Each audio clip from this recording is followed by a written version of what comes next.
This video is going to provide an overview of the events of the cardiac cycle, which is quite complex.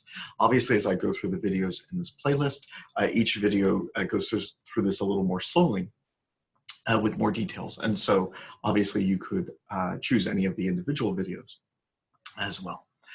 So when we think of muscle, I think we often think first of cardiac muscle, of skeletal muscle, because that's what we have voluntary control over.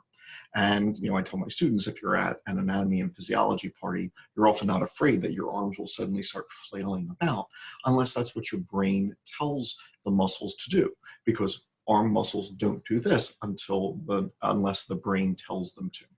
But in the heart, there is an exception, because the cardiac muscle cells of the myocardium, they will undergo a heartbeat even if the brain isn't connected to the heart. Even if you were to, say during a heart operation or in an animal, cut the nerves which go to the heart can continue to beat without input from the nervous system. So it's the heart that establishes its beat, not the nervous system. So how can muscle do this? Well, there are muscle cells in the heart which we call autorhythmic, which can go to action potential on their own. Now I know that sounds like some amazing ability. It's really not, because the way a normal cell goes to action potential is it pumps positive sodium ions outside of the cell membrane and waits until a stimulus for it to come in. And when it comes in and crosses the threshold voltage, then there's an action potential. These autorhythmic cells, they pump the positive ions out, but the membrane leaks. There are channels which will then let some of these gradually come in. And as positive charges gradually come in, the cell depolarizes when it reaches threshold. It goes to action potential without that excess, stimulus that triggers it. And so if we were to tell the cells of the myocardium, okay, I hear some of you are autorhythmic, let's have a race. Everyone, 1, 2, 3, go to action potential. Now, while there are different areas which are autorhythmic, this is the area that will go to action potential first. It is in the wall of the right atrium. It is called the SA node, for the sinoatrial node. The reason for that name is because in more primitive vertebrate hearts and in human embryos, there's another heart chamber called the sinus venosus. This area begins in the sinus venosus, but in the embryonic development of mammals such as humans, it smushes together with the wall of the right atrium. So it starts in the sinus venosus, it ends in the right atrium. So it is called the SA node, the sinoatrial node. This goes to action potential first. Now, from here, the message then goes out to the atria. There are interatrial pathways, and then the message will get to a second autorhythmic area here, known as the AV node, the atrioventricular node. And I apologize, doing Zoom and this at the same time is not as smooth as it would be if you were just watching the video. So the AV node, it's the second autorhythmic area. It could develop its own heartbeats. It's just a little slower than the SA node. Now, when the action potential reaches there, it pauses, it slows down. There are a number of things which affect the speed at which a cell can transmit an action potential. You may remember from the nervous system that axons which are wide and myelinated transmit messages faster than those which are narrow and unmyelinated. Well, here there are narrow cells, so the message will slow down. So as a result, and we'll see this, the heart does not beat as a unit. It beats as 2 units.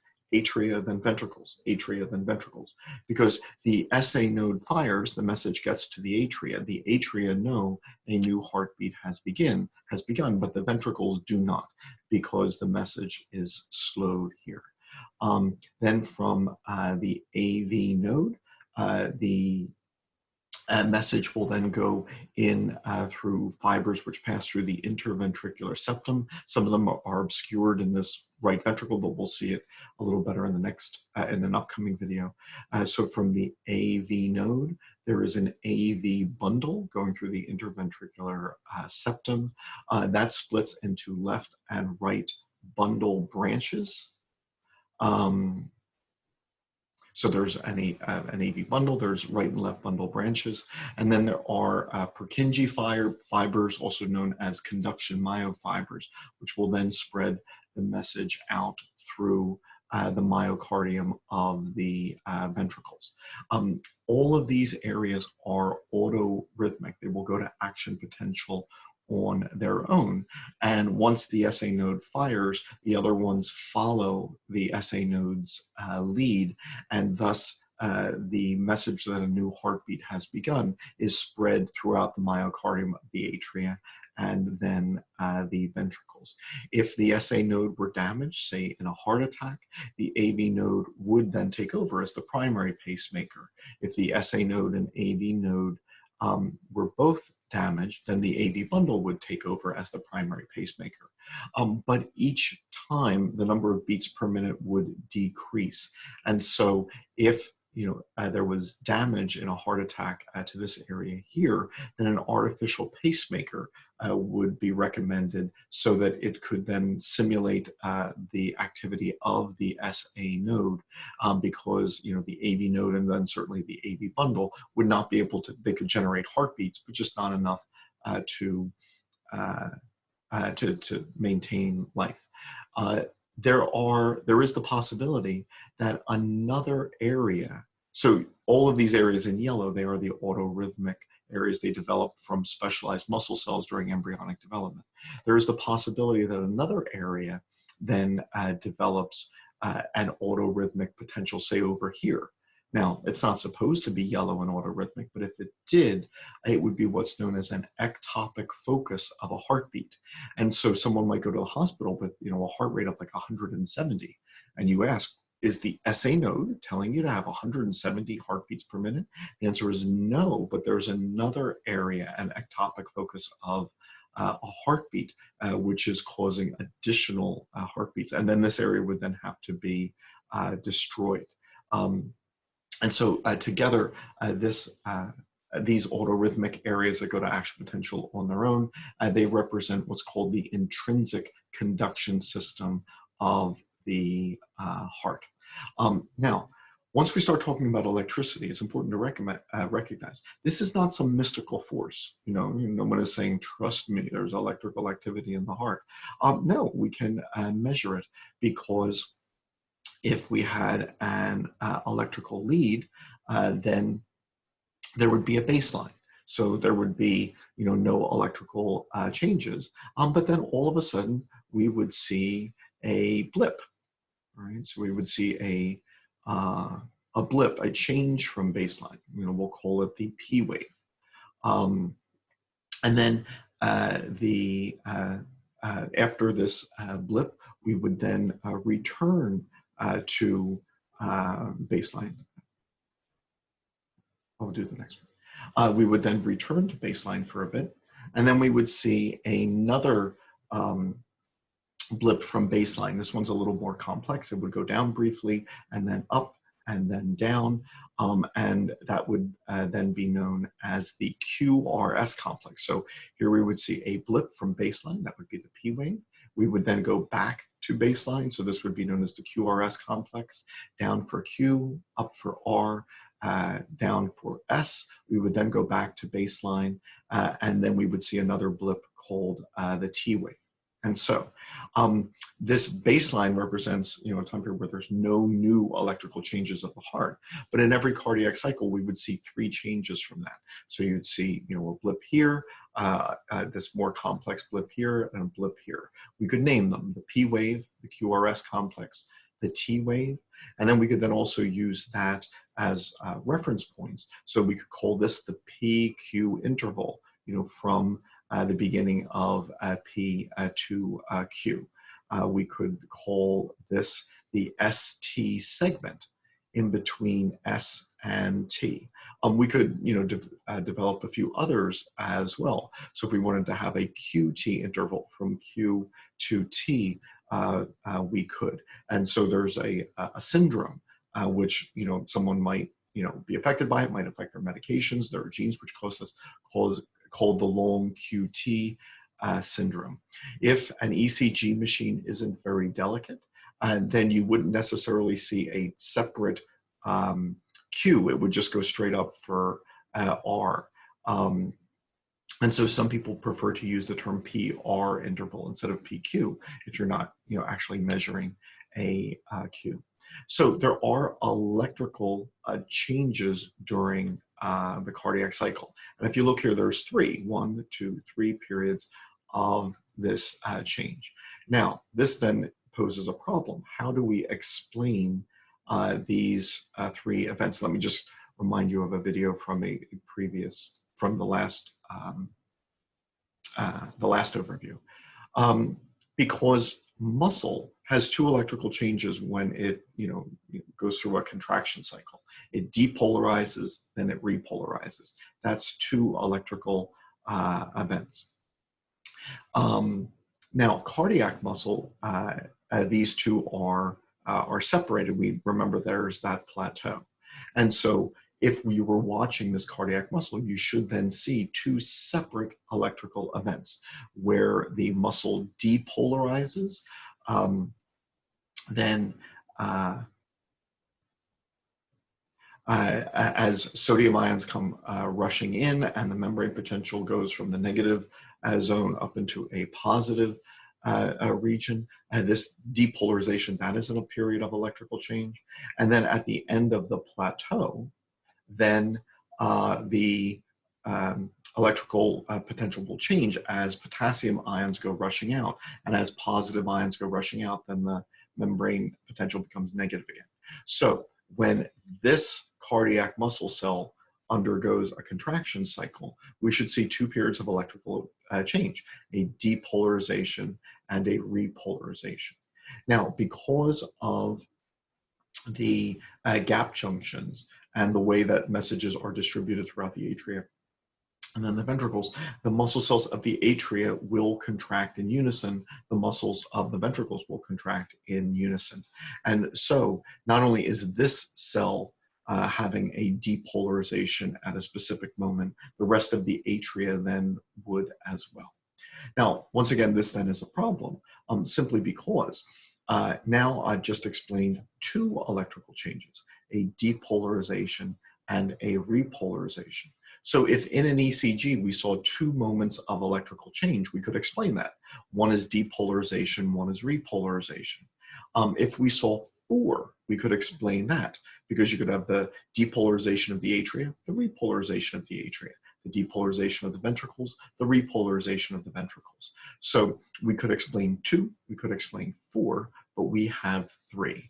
And the way that we explain 3 is that of these 4 electrical events, 2 of them occur at the same time. And because they overlap, what is actually 2 separate electrical events actually looks like 1. So during an ECG, there's no electrical change, and then we see a P wave. This is when the atria have just been told that there is a new cardiac cycle beginning, and they depolarize. If this were skeletal muscle, they would repolarize immediately afterwards, but it's not. This is cardiac muscle, there's a plateau.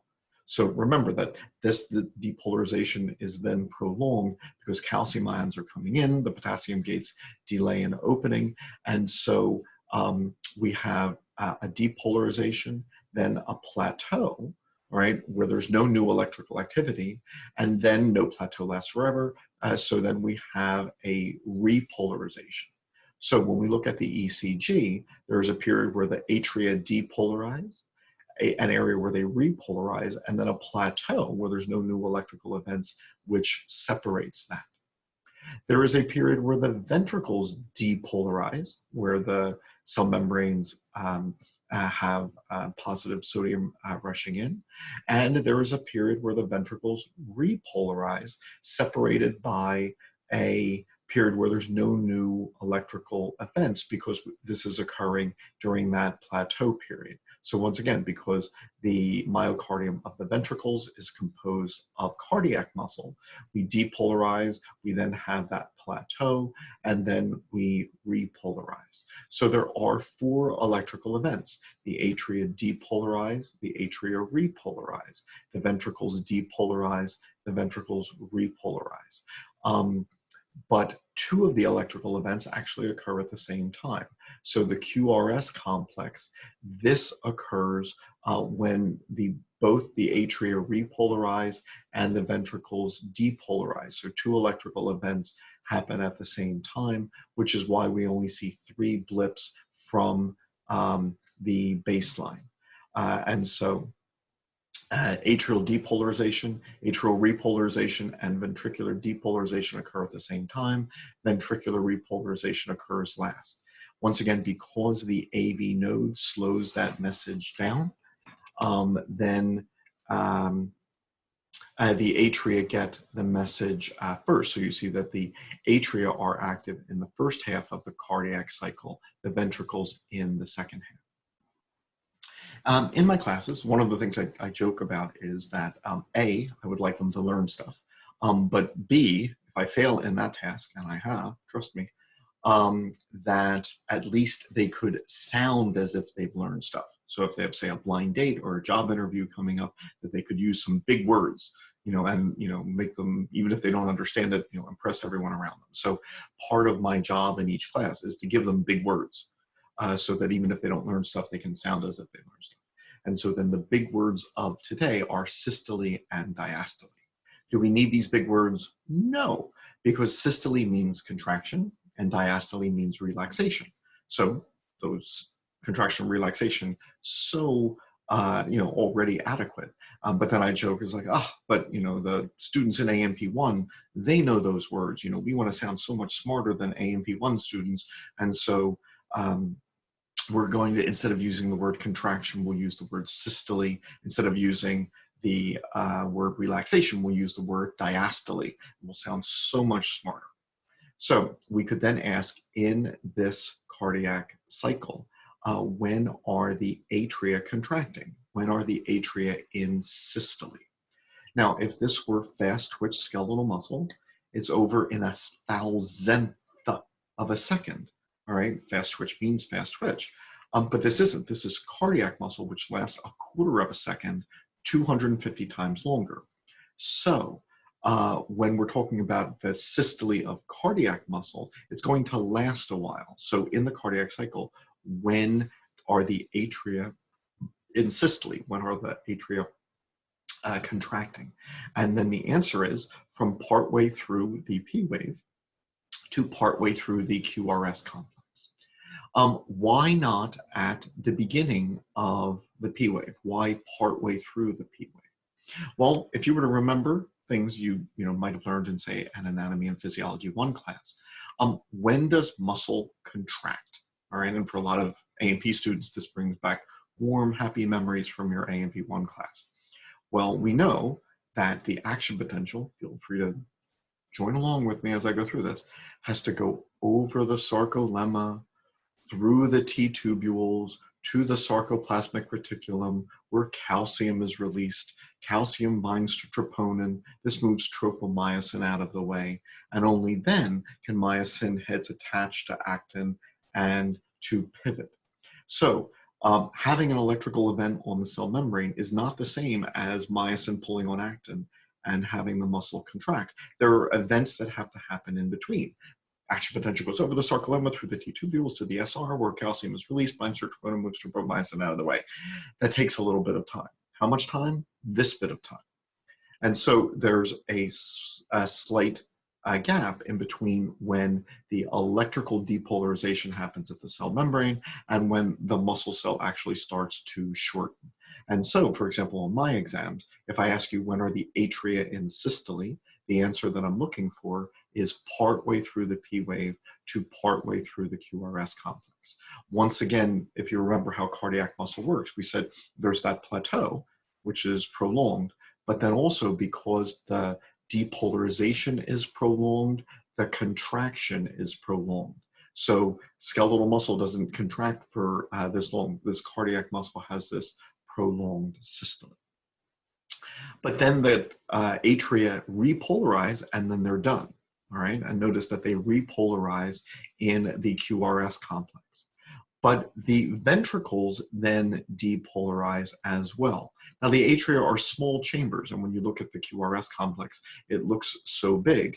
The reason it's so big is because the ventricles, are so much larger than the atria, and and so we're seeing mostly the events of the electrical of the ventricles.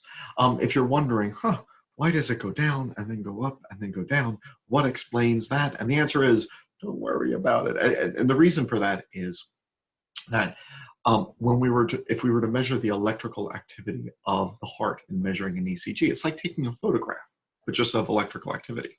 Now, in a room, you could be over here and take a picture, but if you lie down on the floor and take a picture, or if you stand on the roof, you take a picture. If you sit over here, it's the same room, but each picture looks different.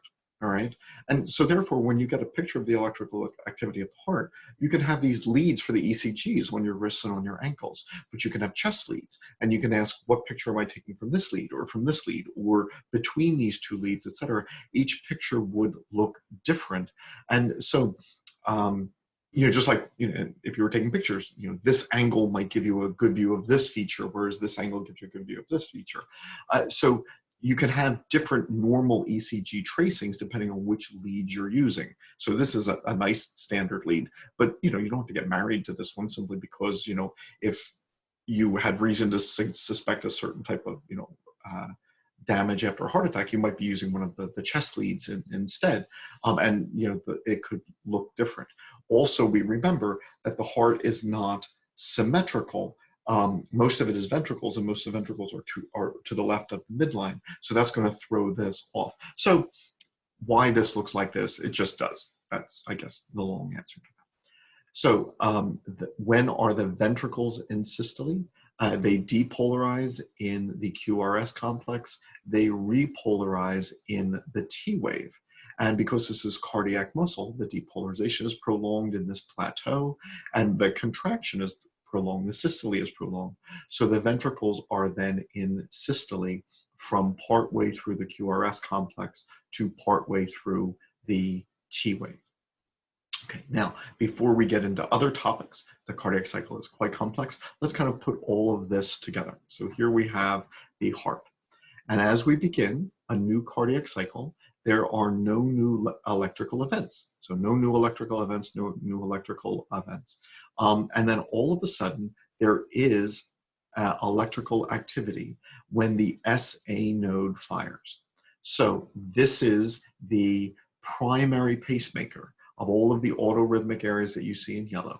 It is the one which will go to action potential first. So essentially the SA node is saying a new heartbeat begins now because I say so. So from the SA node, messages go out to the atria. There are interatrial pathways. So the muscle of the atria are now told a new heartbeat has begun. You depolarize. You should now open those sodium gates so that sodium comes rushing in. As positive charges come rushing in, you depolarize. And at any instant now, the atrial muscle will depolarize. It starts to, there you go. I swear it looks just like that. So here you see the atrial muscle depolarizing. You don't have to take my word for it. The movement of charged particles is what we call electricity. And so if you had electrical leads measuring electrical changes, you would see, oh, look, I see a blip. I see a change. So the depolarization of the atria is an electrical change, and that's what we pick up as the P wave. All right, so the P wave is the depolarization of the atria. Now, as you'll notice here, this cell will contract, not instantly. It'll be a split second before it starts to contract. And the reason, once again, is because that depolarization then has to go over the sarcolemma through the T-tubules, et cetera. And so then the atria, then they start their systole. Now, this is going to take a while because this is cardiac muscle. The systole of the atria is going to last from partway through the P wave to partway through the QRS complex. So for the majority of this PQ interval. We've gone back to baseline because there are no new electrical events. We are in the plateau where we're simply holding the depolarization which had been established. But this plateau is not going to last forever. And then so once we hit the QRS complex, this is going to repolarize. And then the systole of the atria will stop. So the atria are in systole during the first half of the cardiac cycle. The ventricles are in systole in the second half of the cardiac cycle. So notice when the atria repolarizes, then the atrial muscle then goes back to diastole, and it will remain in diastole. The atria remain in diastole for the second half of the cardiac cycle. So atria are in systole only in the first half of the cardiac cycle. They are in diastole in the second half of the cardiac cycle. Now, there was something that we had skipped. When the atria are in systole during this PQ interval, the message that a new heartbeat has begun reaches the AV node, but there it is paused. Right? The AV node has narrow fibers, and so therefore the heart contracts as two units. First the atria, then the ventricles, because the atria get the message, but it is delayed in getting to the ventricles. But ultimately the AV node will then pass the message along the AV bundle here, the atrioventricular bundle, which runs through the interventricular septum. This separates into bundle branches, left and right bundle branches. And then this goes into the conduction fibers or Purkinje fibers. And so all of these areas are collectively called the intrinsic conduction system of the heart, and you should know them in order. So, for example, on an exam, if it was mixed up, that you would have SA node, AV bundle, right and left bundle branches, Purkinje fibers / conduction myofibers, and you could put them in the correct order. Now, and so once the message gets to the conduction myofibers, then the cardiac muscle of the ventricles has just been told a new heartbeat has begun. So they depolarize. And that's what makes up most of this QRS complex, the depolarization of the ventricles. So the atria repolarize and the ventricles depolarize in the QRS complex. So if you're taking an exam, I mean, these are easy multiple choice questions. If the answer choices that you're given were things like P wave, QRS complex, T wave, PQ interval, etc., you could be asked, when do the atria depolarize? P wave. When do the atria repolarize? QRS complex. When do the ventricles depolarize? QRS complex. So notice the QRS complex is the correct answer for two separate electrical events, both the repolarization of the atria and the depolarization of the ventricles.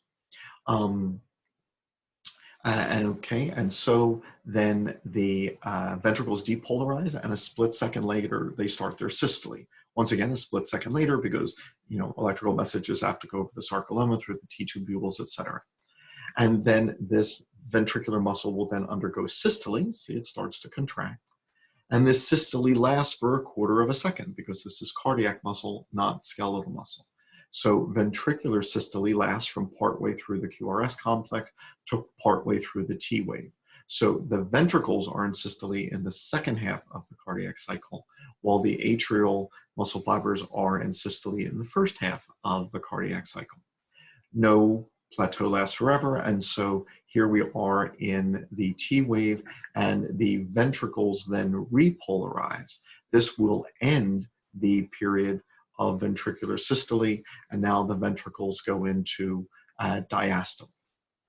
And so these are the electrical events, including systole and diastole, during a cardiac cycle. Now, in my classes, so my students feel overwhelmed at this point, and I usually ask, are there any questions? And then I say, I don't care, because we're going to go through this again. But This time now, let's talk about the blood and throw in what the valves are doing.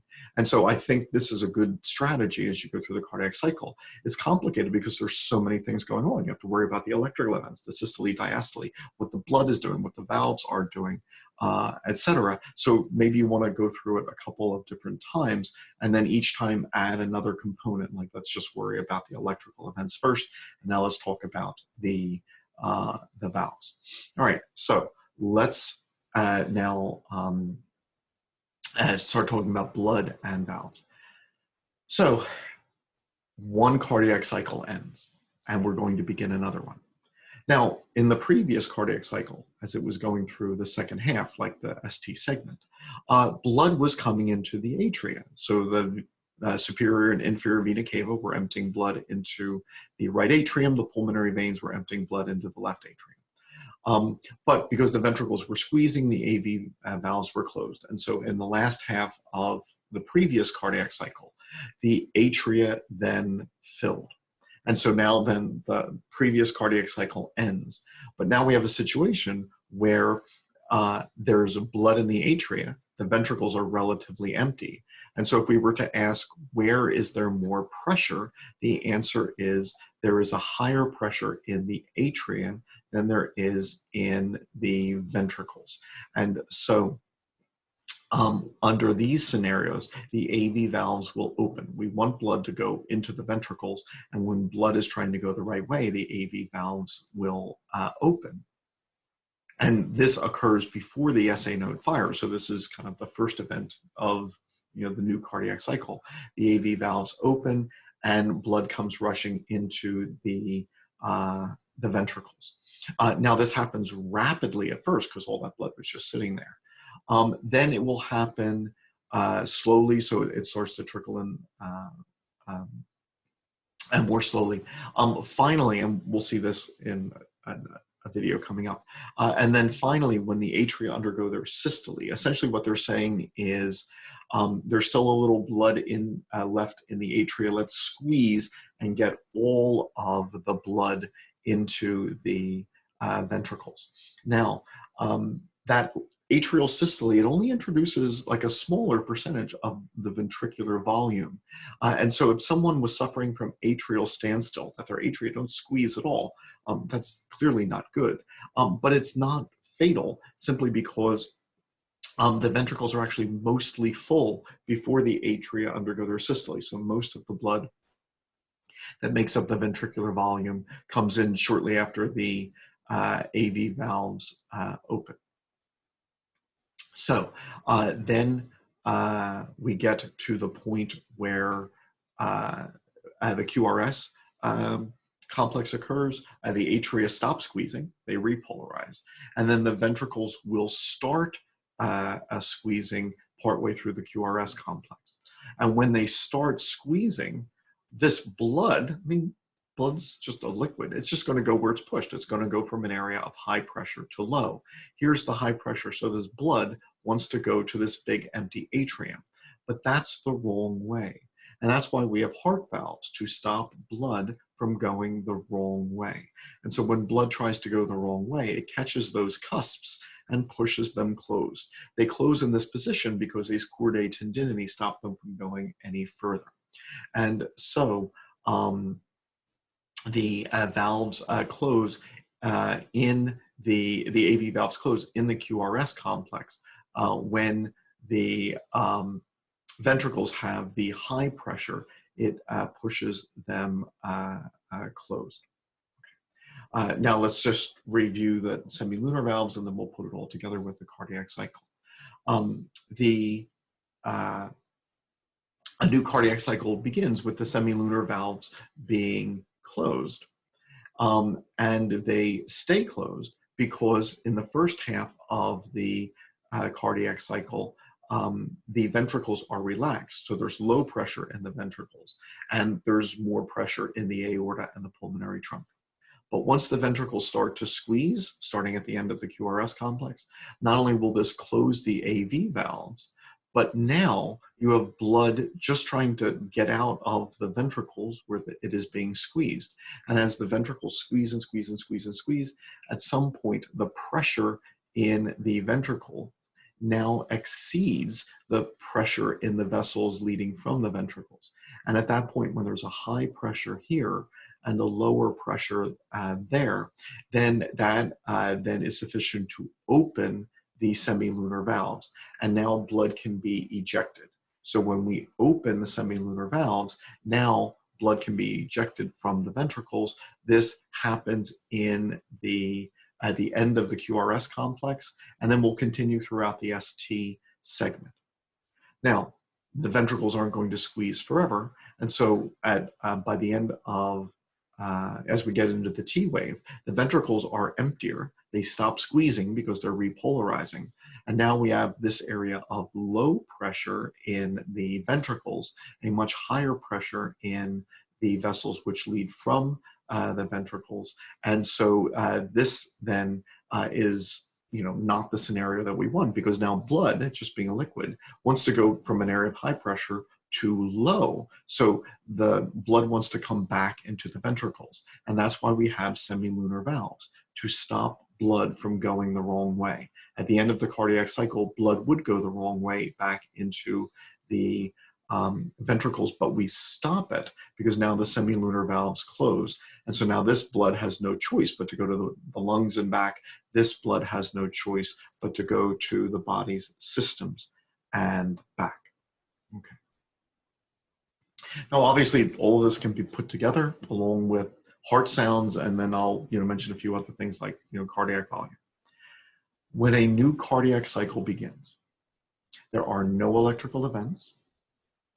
All 4 chambers are in diastole. All 4 valves are closed. So here's a new cardiac cycle. No electricity going on, no action potentials. The atria and ventricles are in diastole. The AV valves are closed, the semilunar valves are closed. But the blood, which had been coming into the atria at the end of the previous cardiac cycle, that has then filled these atria so that there's pressure here. And because of this pressure, the AV valves are going to open and the ventricles are going to start to fill. So ventricular filling is something which is going to, kind of start off the new cardiac cycle. The ventricles fill very rapidly at first because a lot of blood comes in very quickly. And then after that, a little bit more slowly. So the AV valves open after the last cardiac cycle is done, after the last T wave. And now the ventricles are starting to fill. So they fill, they fill, they fill, they fill. And at a certain point, then we will see the first electrical event of the new cardiac cycle. We will see action potentials in this SA node. So the SA node will fire, and this then starts electricity going through the interatrial pathway and reaching the atrial muscle. The atrial muscle then depolarizes. Now, once again, this is not a mystical force. Electricity isn't. You can measure it. And if there are ECG leads, you then pick up this electrical change. See all those sparkles? You measure that. And so we see a P wave. This corresponds with the depolarization of the atria. So the atria depolarize in the P wave. A split second later, the atria start their systole. So not immediately, because once again, action potential has to go over the sarcolemma through the T tubules, et cetera. But the atria then begin their systole, and this atrial systole will last from partway through the P wave to partway through the QRS complex. Once again, this is cardiac muscle. The depolarization is prolonged because of calcium coming in and the delay in the opening of the potassium gates, and because the depolarization is prolonged, the contraction is prolonged. So here we are in the PQ interval. The atria are in systole. And what that means is they're essentially saying the ventricles are mostly full, but we still have a little bit of blood left in the atria. We want to get rid of that. We want the ventricles to have all of the blood from the atria prior to their systole. And so the squeezing of the atrial muscle, that is to then get the last of the blood from the atria into the ventricles. So now the ventricles are as full as they are going to get. All right, so by the time we get to this point, we are just about at the end of the PQ interval. Now, once again, I had skipped something because in this time period, there was depolarization at the AV node, but this was slowing the message down. I'm sorry. I think I do that next. Yeah, oh, no, I do it here. Okay. And so there was depolarization at the AV node, but the AV node was delaying this, and so that's why the atria were active before the ventricles. But the AV node then ultimately passes this message down along the AV bundle, the right and left bundle branches, the Purkinje fibers, and now just as the atria are repolarizing, and we would have electrical activity there, the ventricles are getting the message. They are depolarizing. And this then is why the QRS complex is when two electrical events are occurring, both the repolarization of the atria and the depolarization of the ventricles going on in the QRS complex. So the QRS complex is by far the most complex part of this because so much is going on. So one, the atria repolarize and end their systole. So the atria then begin their diastole. The ventricles depolarize, all right, because the Purkinje myofibers, have just, passed that message along to the cardiac muscle of the ventricular myocardium, and the ventricles depolarize. And a split second later, they then start their systole. Not at the beginning of the QRS complex. Once again, there's this tiny delay, but rather once we start getting into the S phase, the ventricles start to squeeze. So by the end of the QRS, the ventricles are starting to squeeze, but then two other events happen right at that moment. One, when ventricles start to squeeze all this blood, its pressure increases, and this blood then wants to go from an area of high pressure to low. And so this blood, which is now under high pressure, is going to try to go to the atria. These are these empty spaces, and so obviously low pressure. So this blood is going to try to go there, but in doing so, it's going to push against the cusps of the AV valves and close them. Now, in my classes, and there's a little aside, sorry, it takes a second. I kind of act this out in the classroom and involve the unwitting students who are dumb enough to be sitting in the hallway not knowing they're about to be drawn into this. But I look exasperated, and the door of the classroom is open at this time. And I say, oh, you know what? I'm tired. I think I've talked enough. I don't want to be here. You don't want to be here. Tell you what, just go home. Just get your bags, go home. We'll end early today. They obviously don't, but they're looking at me like, what's going on? And I said, well, let's imagine you do that. And now you get your book bags and you say, oh, yay, he ended the class early. This changes how I feel about my instructor. And they start going towards the door. And I say, and just as you get to the door, I have a friend with transparent fishing line that gives it, a pull, and all of a sudden the door locks and you realize this has been a cruel trick. And then you go back to your seats cursing my name. And then at this point, I started involving the students sitting outside the classroom in the hallway, not knowing that they were going to be involved in this. And I started saying, well, they would know, all right, because they can hear the difference. It makes a difference whether you're just sitting in your seats or you're coming up, to this doorway only at the last minute to realize you can't go out that way. And then you jostle against each other, your book bags jostle, you curse my name, and then you go in a different direction. That makes noise. These people could tell the difference when you are swirling around, redirecting yourself. And then the same thing happens in the heart. This blood thinks it's going to go into this big empty space. But just as it's getting there, the door closes. So it's going to have to swirl around. There will be turbulence, all right, as it now seeks a new way out. And that makes noise. In a cardiac cycle, there are two heart sounds, lubbed up, lubbed up, lubbed up. The first heart sound is the swirling of the blood as the blood that thought it was going to go through an open AV valve realizes that it can't because the AV valve's just closed. And this turbulence in the blood that occurs in the QRS complex, this is what causes the first heart sound, the lub. Okay, so heart sounds are caused by the turbulence after valves close, and the first of the two heart sounds, the lub, is caused by the turbulence in the blood when the blood is swirling after the AV valves close in the QRS complex. So now here we are almost at the end of the QRS complex. The AV valves have just shut, but now the ventricles are a closed chamber. The AV valves are shut, the semilunar valves are shut, and the walls are coming in. So as the walls close in this closed chamber, the pressure goes up and up and up because the blood is being squeezed and there's just nowhere for it to go. So we squeeze this blood, we squeeze it, the pressure goes up and up and up.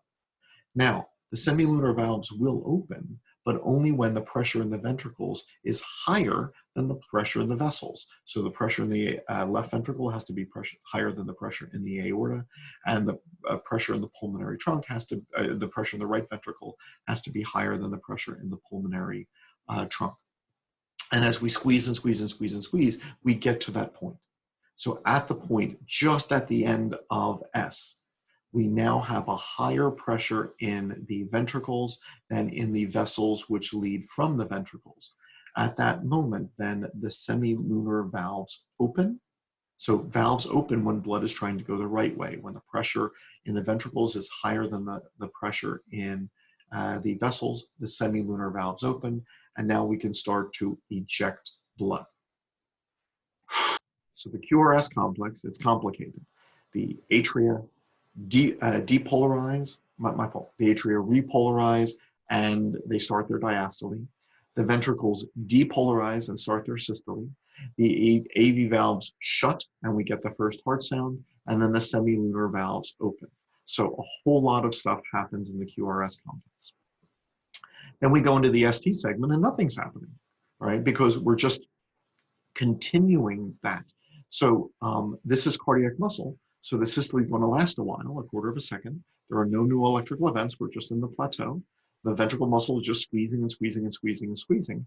And since the semilunar valves are open, the blood's just going to squirt out and squirt out and squirt out and squirt out. So in the ST segment, we're just seeing ventricular ejection. The ventricles are squeezing blood through the open semilunar valves, and this blood is then going into the aorta, into the pulmonary trunk. But obviously this doesn't last forever. And so then at a certain point, then this ventricular muscle will repolarize. After it repolarizes, it will relax. It will then go into diastole. And once this area relaxes, it's now pretty empty, and now it's relaxing. So now the pressure drops.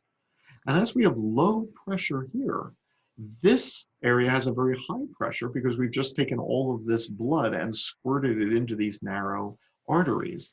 And so there's a high pressure here. And if there's high pressure here and low pressure here, this blood's going to try to return. But we don't want it to return. That would be blood coming the wrong way. And that's why we have semilunar valves. When blood tries to return, it will cause the semilunar valves to close. They close in the T wave. And once again, we'll get a little bit of noise because blood thought, that it could return back into the ventricles, but now it has to redirect itself. And this turbulence in the blood is what then will cause the second heart sound, the dup. And so in a cardiac cycle, we get the heart sounds lubbed up, lubbed up, lubbed up. The first heart sound, the lub, is the closing of the AV valves and the turbulence in the blood that follows. This happens in the QRS complex. The second heart sound, the dup, is the closing of the semilunar valves in the T wave and the turbulence in the blood that follows. Now, obviously, this is so complex because there are so many things happening at the same time. We could graph different elements of it. One of the things that we could, throw onto that graph is ventricular volume. All right, and so the ventricles are pretty empty at first. Now, what do I mean by pretty empty? They're never, absolutely empty where there's not a single drop of blood left. But after they have squeezed their blood out through the aorta and pulmonary trunk during their systole of the last cardiac cycle. So in the last cardiac cycle, the ventricles had systole, they squeezed out their blood. So whatever blood is left over here, that's what we call the end systolic volume. Whatever leftover blood is left in the ventricles after the systole of the previous cardiac cycle. And so ESV, the end systolic volume, that's essentially the synonym for being empty. The ventricles are empty when they have their end systolic volume. All right. But then when the AV valves open, then the blood's going to come rushing in. And now if we look at this yellow line, if it represents the volume of the ventricles, it will then start to go up. Now it goes up pretty quickly at first. So the slope is steep during this passive filling because there was so much blood just sitting there, so it all comes rushing down. So we have a pretty steep slope. After that, we don't get that much more coming in. But here you can see, we could watch the ECG at the same time. The SA node fires, and then we start atrial systole. During atrial systole, the atria start to squeeze, and just the last amount of blood that was in the atria will end up in the ventricles. And we can see that here's this last little hump. Once again, the squeezing of the atria, atrial systole, is important in helping the ventricles fill, but they are actually mostly full prior to that happening. So it was the passive filling that actually did most of the filling of the ventricles. The atria, then they squeeze. The last of the blood in the atria then comes into the ventricles. And now the first half of the cardiac cycle is done. And the ventricles are now as full as they're going to get. Now, the term we use for this is the EDV, the end diastolic volume, because the ventricles have been in diastole up until this point. But their diastole is about to end now that we're in the QRS complex, and their systole is going to begin. And so if their diastole is about to end, whatever volume is here, that is the end diastolic volume. And notice that is as full as they're going to get. So the atria stop squeezing, the ventricles then depolarize and then start their systole.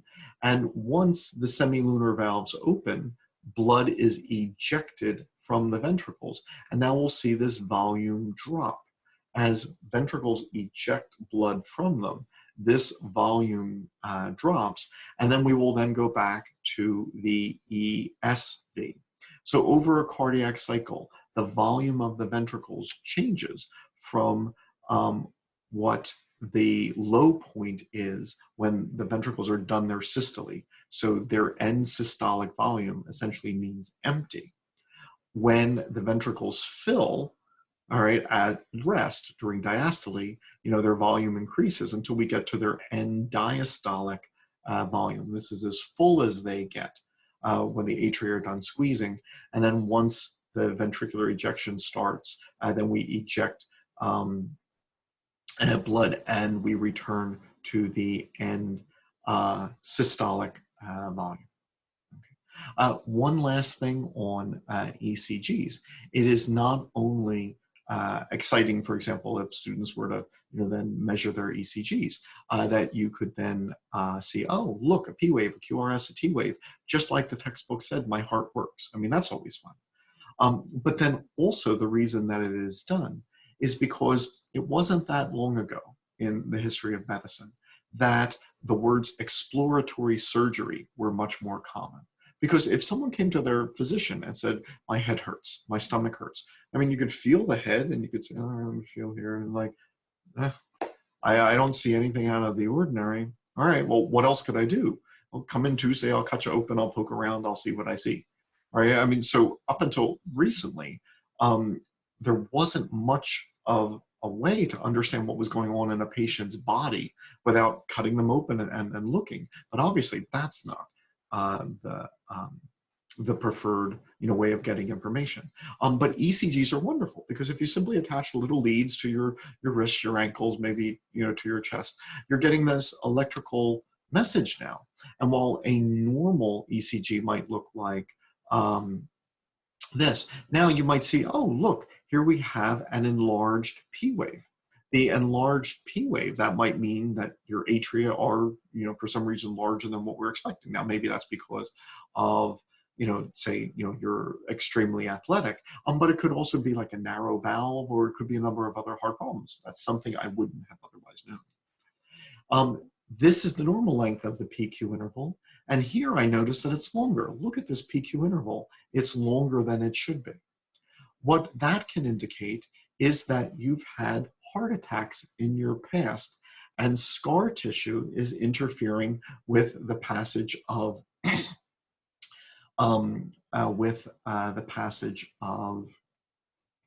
message from the AV node to the AV bundle, etc. Now, you would think, well, wouldn't you already know if you've had heart attacks? Well, no, some are silent.